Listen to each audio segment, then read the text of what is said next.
Hi, how are you doing? It ain't hard to tell. Architects are pretty cool, aren't they? From building high rises through which we can look at entire cities that they have built, massive apartment complexes we spend our entire lives in, the parks we walk around in, the offices we work in, to the pavilions that we. Wait.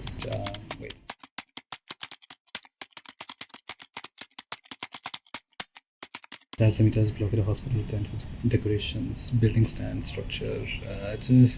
You know what? No, wait. You know what? I'd like to talk about games real quick. A medium that is centered around building worlds, characters, narratives, graphics, visuals, audio, everything they could possibly require to build a good, strong, memorable experience. I submit to you that games are not the media that is on the disc that you install on your system. Games are the decisions that you are forced to make. In the year 2018, former Electronic Arts designers Robin Honig, Marc LeBlanc, and Robert Zubek wrote an essay titled MDA, a formal approach to game design and game research, in which they laid out 3 pillars to help us condense our process and understanding of game design. MDA: mechanics, dynamics, and aesthetics. Mechanics dictating the actual groundswork that is laid in the game, how the level is designed, how the coding works, how the physics works.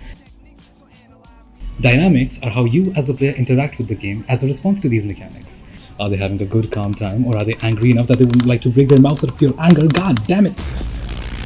And lastly, aesthetics. Not visuals, but how do you feel as a result of your gaming experience? Do you feel disgusted, unhappy, satisfied, or really happy? I submit to you that architecture does follow a similar pattern itself.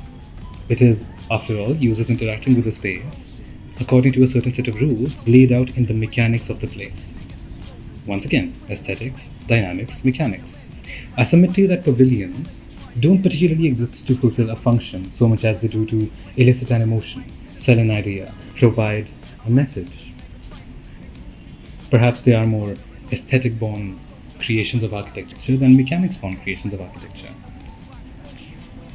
For instance, the Tea Pavilion in Chongqing, China, by Visto Design, is a roof lifted off the ground by a series of pillars, with one massive central pillar made through local techniques and bamboo, to cast the illusion that the entire roof is suspended over this one structure. It is this beauty in the design that makes it a tourist attraction, which was its main purpose, to create an interesting looking open space wherein people from the village could come and people from the outside could be invited in.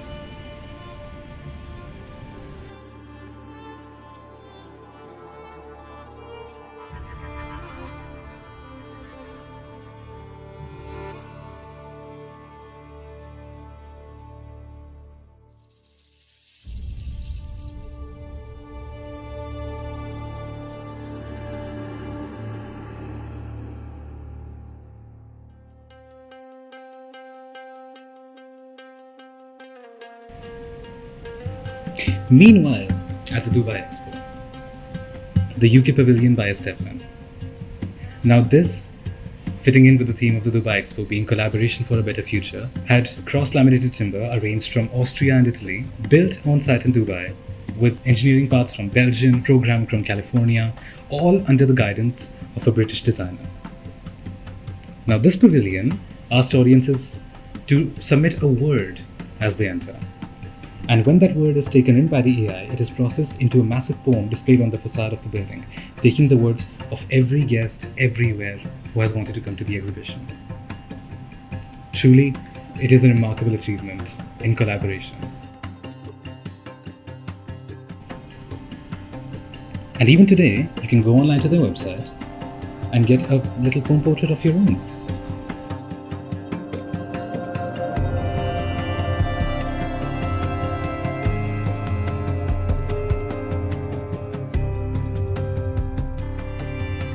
A lovely idea, a lovely message about how people come together to create something beautiful.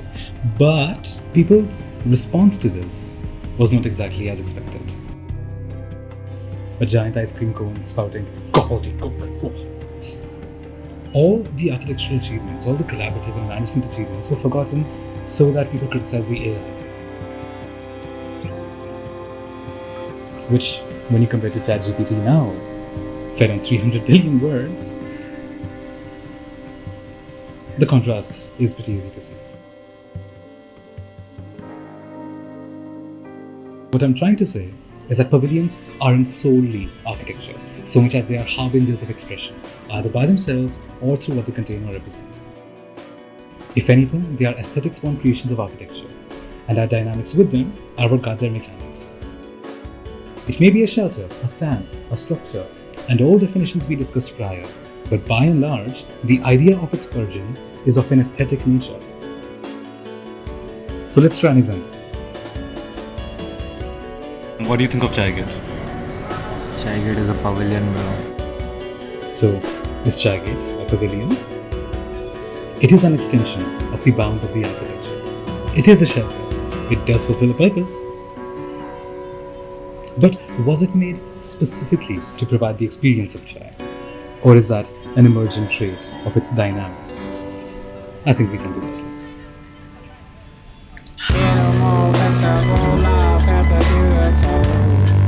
It's just an art of the common. Sample match stack and shadow on the beautiful. It's just an art of the common. Stickle brick, tickle brick, love at the beautiful. It's just an art of the common. Hustle over hard to show it without the beautiful. It's just an art of the common now. 1, 2, 3.